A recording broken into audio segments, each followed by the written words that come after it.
ಅಣ್ಣ, ಇಂದು ನಮ್ಮ ಗ್ರಾಮ ದೇವತೆಯ ಜಾತ್ರೆ ಅಲ್ವಾ? ಆ ಜಾತ್ರೆಯಲ್ಲಿ ಜೋಡೆತ್ತಿನ ಗಾಡಿಯ ಸ್ಪರ್ಧೆಗೆ ಬಿಟ್ಟಿದ್ದೇನೆ. ಅದರಲ್ಲಿ ನಮ್ಮ 2 ಎತ್ತುಗಳು ಪ್ರಥಮ ಸ್ಥಾನ ಬಂದಿದ್ದಕ್ಕಾಗಿ ಈ ಕೆಂಪು ಬಣ್ಣ ಅಣ್ಣ.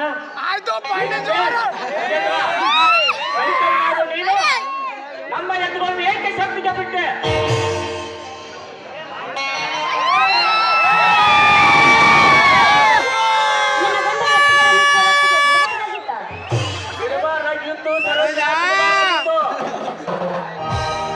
ಏಕೆಂದರೆ ಪ್ರತಿ ವರ್ಷದಂತೆ ಆ ನಂಜೇಗೌಡನ ಎತ್ತುಗಳು ಪ್ರಥಮ ಸ್ಥಾನದಲ್ಲಿ ಬರುತ್ತಿದ್ದವು.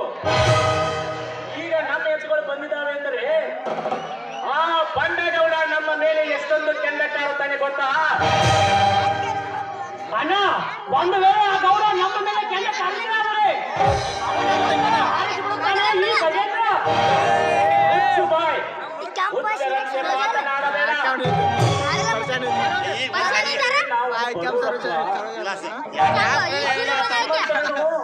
ಎದುರಿಸಿಕೊಂಡು ಬಾಳೆ ಮಾಡುವುದು ಬಹಳ ಕಷ್ಟಪ್ಪ. ಮರಣ ಬಂದು ಶರಣಾಗೋ ಶಂಡ ನನಲ್ಲ ಅಣ್ಣ.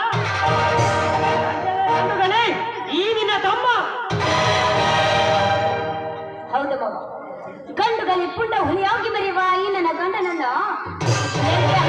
ಗಂಡು ಇನ್ನು ಈ ಊರಲ್ಲಿ ಯಾರು ಹುಟ್ಟಿಲ್ಲ ಮಾವ. ನಮ್ಮಂತ ಬಡವರಿಗೆ ಹಾಕಬೇಕಮ್ಮ ಗರಿಬದ ಮಾತು.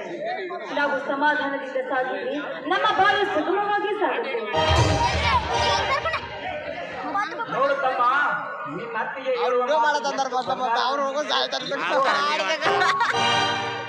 ಅಣ್ಣ, ಅತ್ತಿಗೆ ನಿಮ್ಮ ಮಾತುಗಳನ್ನು ಕೇಳದೆ ವ್ಯರ್ಥ ಮಾಡಿಬಿಟ್ಟೆ.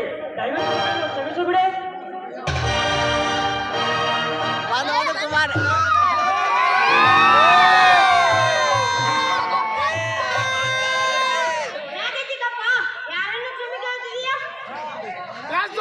ಕುಮಾರ್ ತಪ್ಪು ಮಾಡಿದ್ದಕ್ಕಾಗಿ ಅಣ್ಣನನ್ನು ಕ್ಷಮಿಸಬೇಕಾಗಿದೆ ಕುಮಾರ.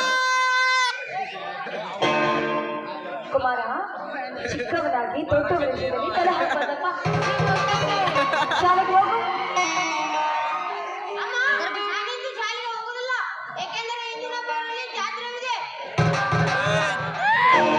ಮಗನೇ, ನೀ ಶಾಲೆಗೆ ಹೋಗೋದು ಬೇಡ, ನೀನು ವಿಜೃಂಭಣೆಯಿಂದ ಜಾತ್ರೆ ಮಾಡು. ನಾನು ನಿಮ್ಮ ಸಿಂಗಾರಿ ಸಾಯಿ ಹೇಳ್ತೇನೆ. ಜಾತ್ರೆ ಮಾಡೋ ವಿಶೇಷದಲ್ಲಿ ಊಟ ಮಾಡುವುದನ್ನೇ ಮರೆತು ಬಿಟ್ಟಿದೆ. ಅತ್ತಿಗೆ, ಊಟಕ್ಕಿಂತ ಮುಂಚೆ ನಿಮ್ಮ ಬಾಯಿಯಿಂದ ಒಂದು ಮಧುರವಾದ ಗೀತೆಯನ್ನು ಕೇಳಬೇಕು ನಮ್ಮೆಲ್ಲರ ಆಸೆ. ಅಕ್ಕ, ಏನಕ್ಕ ಮಗ ನಿನ್ನ ಗುಣ ಗೊತ್ತೇ ಇಲ್ಲ, ಎಲ್ಲ ಮಾವನ ಗುಣನೇ ಹೋಗ್ತಾನೆ. ರಾಜ ಮಗನು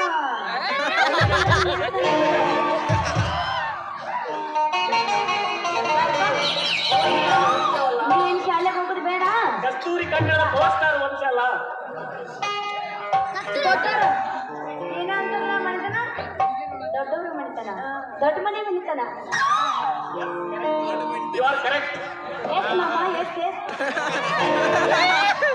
Oh God.